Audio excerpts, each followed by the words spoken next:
സിജിയ നമസ്കാരമുണ്ട്. നമസ്കാരം. എപ്പോഴാണ് കരിങ്കുന്നം സ്റ്റേഷനിൽ നിന്ന് വിളിച്ചേ? ഇപ്പോൾ 1 മണിക്കൂർ മുമ്പേ, ഏകദേശം ഒരു 1 മണിയോട് കൂടി. എന്താ അവർ പറഞ്ഞേ? അവർ പറഞ്ഞു എനിക്കെതിരെ ഒരു പരാതി വന്നിട്ടുണ്ട്, അനു എന്ന് പറഞ്ഞ ആളാണ് തന്നേക്കണത്. അപ്പോൾ അതേക്കുറിച്ച് ചോദിച്ചറിയാനായിട്ട് ചൊവ്വാഴ്ച 10 മണിയാകുമ്പം പോലീസ് സ്റ്റേഷനിൽ ചെല്ലണമെന്ന് പറഞ്ഞു. അപ്പോൾ അനൂപ് എന്ന് പറയുന്ന ആൾ നമ്മുടെ നോബിയുടെ സുഹൃത്തല്ലേ? നോബിയുടെ സുഹൃത്ത്.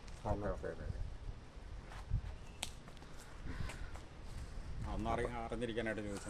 അപ്പോൾ ആ പോലീസ് വിളിച്ചിട്ട് ചോദിച്ചു പരാതി കൊടുത്തിട്ടുണ്ട്. അപ്പോൾ ഞാൻ പറഞ്ഞു സത്യസന്ധമായ കാര്യം തന്നെയാണ്, അല്ല ഞാൻ ആ ചാനലിൽ പറഞ്ഞേക്കണത്, അതിൽ മാറ്റമൊന്നുമില്ല.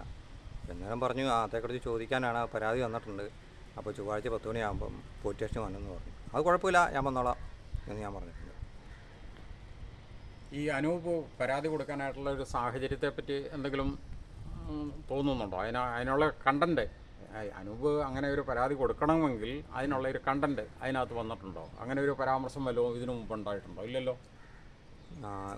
ഒരു തവണ ഞാൻ പറഞ്ഞിരുന്നു, ഇപ്പം ഈ അനുവാണ് ഏറ്റവും ആത്മാർത്ഥ കൂട്ടുകാരൻ. അതിപ്പോൾ ഞാൻ പലപ്പോഴും പോകുമ്പോൾ അവനെ വീട്ടിൽ വെച്ച് കമ്പനി കൂടെയും വീടിനകത്താണ് കള്ളുകൂടിയും കാര്യങ്ങളും, ഇതെല്ലാം നമ്മൾ ആ പുറത്തുനിന്ന് ലൈവായിട്ട് കണ്ട കൂട്ടുകാരൻ എന്ന് പറയുന്നത് തെറ്റല്ല. അതുപോലെ തന്നെ ഒരുമിച്ചിരുന്ന് കള്ള് കുടിച്ചു എന്ന് പറയുന്നത് തെറ്റല്ല. അത് സ്വാഭാവികമായിട്ടും, കാരണം കള്ള് അല്ലെങ്കിൽ കള്ളെന്ന് ഉദ്ദേശിച്ച കള്ളാണെങ്കിലും അതുപോലെ മദ്യവേദാണെങ്കിൽ പോലും അത് നമ്മുടെ സർക്കാരിൻ്റെ ഉൽപ്പന്നമാണ്. അത് നമുക്ക് പൊതു സമൂഹത്തിന് അല്ലെങ്കിൽ പൊതുജനങ്ങൾക്ക് കഴിക്കാൻ വേണ്ടിയിട്ട് തരുന്ന സാധനം. വീട്ടിൽ കയറി കുടിക്കുന്ന എന്താണ് തെറ്റ് തന്നെയല്ലേ? വീട്ടിൽ കയറിയിരുന്ന് കുടിച്ചെങ്കിൽ അത് തെറ്റ് തന്നെയാണ്. അത് നമ്മൾ ഒരു കുടുംബ ഫാമിലി ആയിട്ടും പിള്ളേരൊക്കെ ആയിട്ട് 2 പെൺപിള്ളേരുള്ള വീടല്ലേ? ഒരുപാട് തവണ ഞാൻ കണ്ടിട്ടുണ്ട്. സന്ധ്യ കഴിയുമ്പോൾ അവരുടെ വീട്ടിൽ ഇരുന്ന് കുടിയും ബഹളമായിരുന്നു, നല്ല ഒച്ചയും വർത്താനം ബഹളവും കേൾക്കാം. ആ കാര്യങ്ങൾ ഈ അനൂപ് എന്ത് വണ്ടിക്കായിരുന്നു വന്നുകൊണ്ടിരുന്നത് വീട്ടിലേക്ക്? അത് ശ്രദ്ധിച്ചിട്ടില്ല. അവിടെ ആ മുറ്റത്തൊരു 4 വണ്ടി ഉണ്ടാവും. അപ്പോൾ ആ അനുവ് മാത്രമല്ല, വേറെ ആൾക്കാരുണ്ട്. ഉണ്ടല്ലേ? ആ ഉണ്ട്. അപ്പോൾ അവരെല്ലാം ഈ വെള്ളവടി ടീമാണോ? ആ വെള്ളവടി ടീമാണ്. നേരത്തെ ഞാൻ ചുങ്കത്തല ലോഡ്ജിലായിരുന്നു ഈ വെള്ളവടി ടീം നടന്നുകൊണ്ടിരുന്നത്. അതിനുശേഷം ഇപ്പോൾ സന്ധ്യ കഴിയുമ്പം വീട്ടിൽ വരും, വീട്ടിൽ വെച്ചാണ് വെള്ളവടിയും ബഹളവും. പിന്നെ വെച്ചാൽ നമുക്ക് അങ്ങ് കയറി പോകാൻ പറ്റാത്തൊരു സാഹചര്യമാണ്. വെളിയിൽ നിന്ന് കഴിയുമ്പം അല്ല, അതിപ്പോൾ സ്വാഭാവികമായിട്ടും നമ്മൾക്ക് ഒരു വീട്ടിലിരുന്ന് കുറേ ആളുകൾ മദ്യപിക്കുകയോ അവിടെ ഇരുന്നുകൊണ്ട് അലമ്പുണ്ടാക്കുന്ന സമയത്ത് നമ്മുടെ പ്രൊട്ടക്ഷൻ നോക്കി വേണം നമ്മൾ അതിനകത്ത് ഇടപെടാൻ. അല്ലാതെ ആരെങ്കിലും വെള്ളം അടിച്ചെന്ന് പറഞ്ഞാൽ നമുക്ക് ഇടപെടേണ്ട കാര്യമില്ല. നമുക്ക് നമ്മുടെ വീട്ടിലേക്ക് പോലും പോകാൻ പാടാല്ല, അത് കാരണം വണ്ടി കിടക്കുന്ന കാരണം. ഇപ്പം ഞാൻ പറഞ്ഞേക്കണ കാര്യങ്ങളെല്ലാം സത്യസന്ധമായ കാര്യങ്ങളാണ് പറഞ്ഞേക്കണേ. അപ്പോൾ അത് വെച്ച് അപ്പോൾ ഇതിൻ്റെ പുറകിൽ എന്താണേലും നോബിക്കും അതുപോലെ തന്നെ ബോബിക്കും നല്ല പങ്കുണ്ടായെന്ന് നമുക്ക് തീരുമാനിക്കാം അല്ലേ? 100% ഉറപ്പാണ്. കാരണം ഇപ്പോൾ ജാമ്യത്തിൽ ഇറങ്ങിയ വീട്ടിലുണ്ട്, അവിടെ ഇരിക്കാൻ ഞാൻ കണ്ടായിരുന്നു. ഇവരോട് ഈ നോബിയോടും ഈ ബോബിയും നോബിയും ആലോചിക്കാതെ ഈ അനൂപ് കേസിന് പോകുന്നു തോന്നുന്നുണ്ടോ? ഒരിക്കലും ഇല്ല. കാരണം ഇപ്പോൾ അവനിപ്പോൾ അവിടെ വന്നിട്ടുണ്ട്, ഇവർ തമ്മിൽ ആലോചിച്ചിട്ട് തന്നെയാണ് ഈ കേസ് കൊടുത്തതെന്നുള്ളത് 100% ഉറപ്പാണ്. അതിന് പിന്നെ കളിക്കണോ അവരാണെന്നോ നോബിയാണെന്നുള്ളത്, നോബി അവൻ്റെ കുടുംബക്കാരുമാണെന്നുള്ളതും 100% ഉറപ്പാണ്. കരിങ്കുന്നം സ്റ്റേഷനിലെ CI വിളിപ്പിച്ചാക്കുന്നല്ലേ? CI പറഞ്ഞിട്ടാണ് പോലീസുകാരൻ വിളിച്ചതെന്നാണ് പറഞ്ഞത് അല്ലേ? എന്നോടും അങ്ങനെ തന്നെയാണ് പറഞ്ഞത്. എന്താണേലും ഇത് തെളിവുകൾ നശിപ്പിക്കാനുള്ള ശ്രമങ്ങളാണ് നടക്കുന്നതെന്നാണ്. ഇനിയും മുമ്പോട്ടുണ്ടാവാം. ഇനിയും ചിലപ്പോൾ 100 കണക്കിന് പരാതികൾ വരാം. ഏത് പരാതി ഉണ്ടെങ്കിലും ഈ പരാതികളൊന്നും കോടതിയുടെ വരാന്തയിൽ പോലും നിൽക്കുന്ന പരാതികളല്ല. കാരണം എന്താണെന്ന് വെച്ച് കഴിഞ്ഞാൽ ഈ പ്രതികൾ ചെയ്തിരിക്കുന്ന കുറ്റം എന്ന് പറയുന്നത് അതിക്രൂരമായ 3 കൊലപാതകങ്ങൾക്ക് സമാനമായ കുറ്റമാണ് ഇവർ ചെയ്തിരിക്കുന്നത്. അതിവിടെ പൊതുസമൂഹത്തിലുള്ള എല്ലാവർക്കും അറിയാം.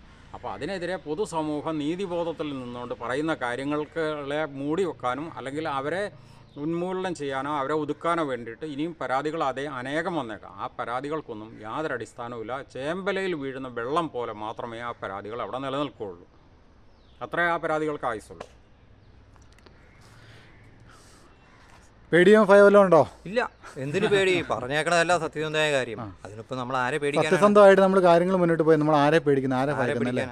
അത് എന്നെ വിളിച്ചപ്പോഴും ഞാൻ പറഞ്ഞല്ലോ, വിളിച്ചപ്പോൾ ഇന്ന പരാതി കൊടുത്തിട്ടുണ്ട്, എന്താ പറഞ്ഞതിന് മുമ്പ് ഞാൻ പറഞ്ഞു ഞാൻ പറഞ്ഞേക്കണ കാര്യങ്ങളെല്ലാം സത്യസന്ധമായ കാര്യങ്ങളാണ്. പിന്നെ എന്താണ് അന്നേരം പറഞ്ഞ് അതേക്കുറിച്ച് ചോദിക്കാനാണ്.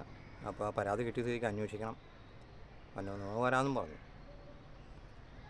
മറ്റൊരു വിധത്തിൽ പറഞ്ഞു കഴിഞ്ഞാൽ പാലക്കാട് ചെന്താമര എന്ന് പറയുന്ന ഒരു കൊലയാളി 3 ക്രൂരമായ കൊലപാതകങ്ങൾ നടത്തിയിട്ട് ഇപ്പോൾ അകത്ത് കിടക്കുന്ന വിവരം നമുക്കെല്ലാവർക്കും അറിയാവുന്ന ഒരു കാര്യമാണ്. അതുപോലെ കിടക്കേണ്ട വ്യക്തികളാണ് ഈ ബോബിയും ജോബിയും, അതുപോലെ തന്നെ നോബിയും ബോബിയും അവരുടെ അപ്പനും അമ്മയും. അവരത്രയും പേര് അതിനകത്ത് കൃത്യമായിട്ടുള്ള പ്രതികളാണ്. ശരിക്കും പറഞ്ഞു കഴിഞ്ഞാൽ ഈ ഷൈനിയും 2 കുഞ്ഞുങ്ങളെയും ഈ ചെന്താമര പാലക്കാട്ട് നടത്തിയ കൊലപാതകത്തിന് സമാനമായി കൊലപ്പെടുത്തിയിരിക്കുകയാണ് ഈ പ്രതികൾ ചെയ്തിരിക്കുന്ന കാര്യം. അതിൻ്റെ എല്ലാ കണ്ടൻറ്റുകളും നമ്മളിതിനു മുമ്പ് പല വീഡിയോകളിലും പറഞ്ഞു കഴിഞ്ഞു. ഇനിയിപ്പോൾ പ്രത്യേകിച്ച് പറയേണ്ട കാര്യമില്ല. അങ്ങനെ കിടക്കേണ്ട പ്രതികൾ ഇന്ന് സമൂഹത്തിൻ്റെ മുമ്പിൽ ഇറങ്ങി നിന്നുകൊണ്ട്, സ്വതന്ത്രരായി നിന്നുകൊണ്ട് പൊതുനീതിബോധത്തെ നോക്കി കൊഞ്ഞനം കുത്തുന്നു എന്നുള്ളത് നമ്മുടെ ഇവിടുത്തെ നിയമ സംവിധാനം. ഇപ്പോൾ ശരിക്കും പറഞ്ഞു കഴിഞ്ഞാൽ ഈ അനൂപിൻ്റെ ഫോൺ പരിശോധിച്ചിട്ടുണ്ട്, ഫോറൻസിക്കിന് പരിശോധിച്ചിട്ട് ഈ അനൂപിൻ്റെ ഫോണ് ഫോറൻസിക്കിന് കൊടുത്തിട്ട് ഈ നോബിയായിട്ട് ഫോൺ സംഭാഷണം അല്ലെങ്കിൽ ബോബിയായിട്ട് ഫോൺ സംഭാഷണം നടത്തിയിട്ടുണ്ടോ എന്നൊരു അന്വേഷണത്തിലേക്കാണ് ഇപ്പോൾ പോലീസ് ശരിക്കും പറഞ്ഞാൽ കിടക്കണ്ടേ. അതെ, അതവർ ശരിക്കും പറഞ്ഞു കഴിഞ്ഞാൽ ഈ നോബിക്ക് ജാമ്യം കിട്ടുന്നതിന് മുമ്പ് ചെയ്യേണ്ടിയിരുന്ന ആർജവമുള്ള പോലീസാണ് അതാണ് ചെയ്യേണ്ടത്. അതായിരുന്നു ചെയ്യേണ്ടത്. അതവർ ചെയ്തിട്ടില്ല. അത് കഴിഞ്ഞ ദിവസം ജാമ്യം കിട്ടുന്ന സന്ദർഭത്തിൽ ഈ ഷൈനിയുടെ ഭാഗം വാദിക്കുന്ന ആരാണ്? പ്രോസിക്യൂഷനാണ്. പ്രോസിക്യൂഷൻ അതിശക്തമായിട്ട് ജാമ്യം കൊടുക്കരുത് എന്ന് പറഞ്ഞിരുന്നു. പക്ഷേ പറഞ്ഞിട്ട് കാര്യമില്ല. കാരണം എന്താണെന്ന് ചോദിച്ചു കഴിഞ്ഞാൽ കോടതി ചോദിച്ചത് നിങ്ങൾ പറയുന്ന കാര്യങ്ങളിലെ എവിഡൻസ് എവിടെ, തെളിവ് എവിടെയെന്ന് ചോദിച്ചു കഴിഞ്ഞപ്പോൾ തെളിവ് കൊടുക്കാനായിട്ട് പോലീസിന് സാധിച്ചില്ല. അങ്ങനെ വന്നതുകൊണ്ടാണ് പ്രതിയുടെ ഭാഗം വക്കീൽ പറഞ്ഞ കാര്യങ്ങൾ കോടതി സ്വീകരിച്ചുകൊണ്ട് പ്രതിക്ക് ജാമ്യം നൽകിയത്.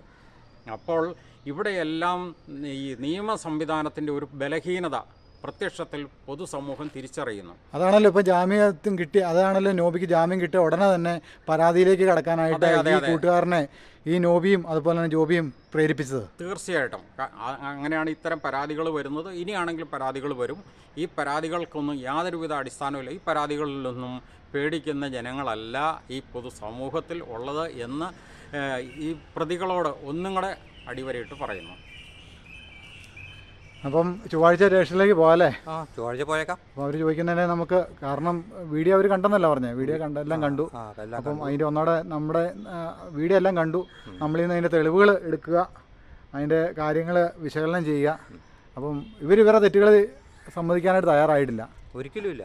അല്ല, ഇവരുടെ തെറ്റുകൾ സമ്മതിക്കില്ല. കാരണം എന്താണെന്ന്, ഈ ചെന്താമര ഇതുപോലെ ആയിരുന്നില്ല, തെറ്റ് സമ്മതിച്ചില്ലായിരുന്നല്ലോ. തെറ്റ് സമ്മതിക്കില്ല. ചെന്താമരയും ഇവരും ഒക്കെ ഏകദേശം ഒരേ കാറ്റഗറിയിൽപ്പെട്ടതാണ്. കൂടുതൽ വാർത്തകളും വിശേഷങ്ങളും നിങ്ങൾക്ക് ലഭിക്കാൻ കേരളീയം ന്യൂസ് സബ്സ്ക്രൈബ് ചെയ്യുക. കൂടെ ബെൽ ബട്ടണും അമർത്തുക.